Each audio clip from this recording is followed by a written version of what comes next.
Hey traders, this is Ron Hayden at Market Tamer. Hope you guys are having a great weekend. As always, nothing in this presentation shall constitute a recommendation to buy or sell any security. Trading stocks and options involves risk, and specific financial issues should always be addressed with your financial advisor. We'll kick off here with the Dow ETF. The market's had another up week and a nice up day on Friday.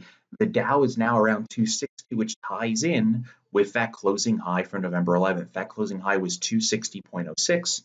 Technically, we beat it by 11 cents. Target previous all-time closing highs, which occurred back at the beginning of October. Take a look at the S&P 500, the SPY. We are almost at 280, which is pretty much that line in the sand I said to watch for. I mean, if we do go to 11.7, the close was 279.38. The close here was a little less than that. So that's why I say 280. Get above 280, it's within $1. Target previous highs back around 290. So bulls have the edge in the markets for the week ahead. Now let's take a look at some individual stocks here. How about KHC, which is Kraft Heinz? This thing got taken out behind the woodshed and then some. Stock was down, get this, 27% on huge volume, earnings, SEC investigation, allegedly, reportedly, all kinds of stuff going down. The stock's at 35 bucks essentially. If I bring in all the data since, well, Kraft and Heinz have merged, if you will, it is new lows, but we've been doing that for a while. So we won't be able to go back and see all the history. But my point is, this is bad. It's very, very, very bad. Epic volume, closing near the lows of the day. If I zoom in here, it's not like there was a hammer where this was sort of overdone. This is serious. And one more reason why protective puts for earnings reports are a lifesaver. You just never know what's going to come out. Could you imagine a couple days before the report, you say, you know what, I have some Kraft Heinz shares. Maybe I buy one long put near the money where the stock is trading. And if you did that, man, you're in a way, way, way better position. All right, how about Apple? Apple's starting to perk up here a little bit. If we go back to the peak there in September, it's been down we go, right?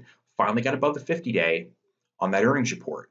Went up a little further, and now we've gone nowhere. We've essentially, back from February 7th, so it's 1, 2, 3, 4, 5, 6, 7, 8, 9, 10, 11 trading days over 2 weeks of nothing.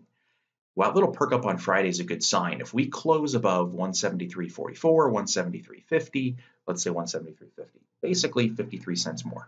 We close above there, then the target is the 200-day, and then it's back to the previous consolidation zone just north of 210. So far, this is a flagpole, and this is an elongated flag. BIDU is a stock we've been sort of keeping an eye on. The company had earnings and it moved down a little bit on Friday.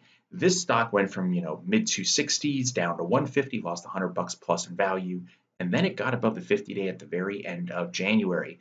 But there was no follow through and sideways. So hopefully earnings would have been that catalyst to maybe get a little pop up, and the target could have been the 200-day.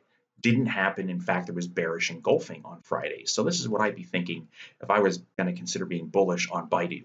We got to take out these highs in here. So ballpark, that's about 178. We close above 178, just something, close to it. Then the target is the 200-day moving average. How about Zillow? This stock went in the other direction. Monster move up here from 35 to nearly 45. It's right at the 200-day. If we close above the 200-day, okay, with that kind of volume already, the target would be a gap fill in the upper 50s, maybe 58, and then back up into the previous highs.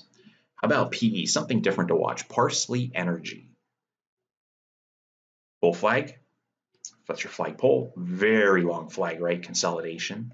So even if I don't want to follow the flag theory, we just close above, 1950 would be a price point.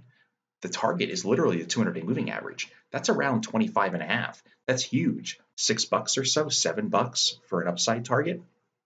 And how about Fizzler or First Solar?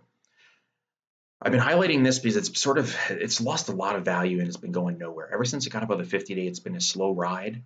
But now we have earnings, volume spike down there.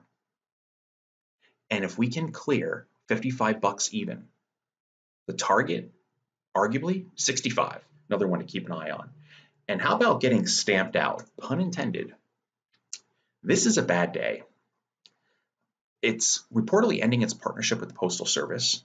The stock was down just, 114 bucks, 57%. One more reason why puts ahead of earnings reports can be absolute lifesavers. When we get the data in from Thinkorswim, not we, but when the data is updated on Monday, And Tuesday, maybe I can do a video and we'll talk about what this would have looked like, but this is astronomical as soon as they have the think back data updated. But 200 to 83, those puts saved a ton of people's bacon if they were used. So next week I'll be traveling on business. So I don't know how many videos we're going to have. They might be one here, one there. But if the market does move big, I'll put something short together and make sure you get it out. All right. Wish you guys all the best. I'll see you in the next video.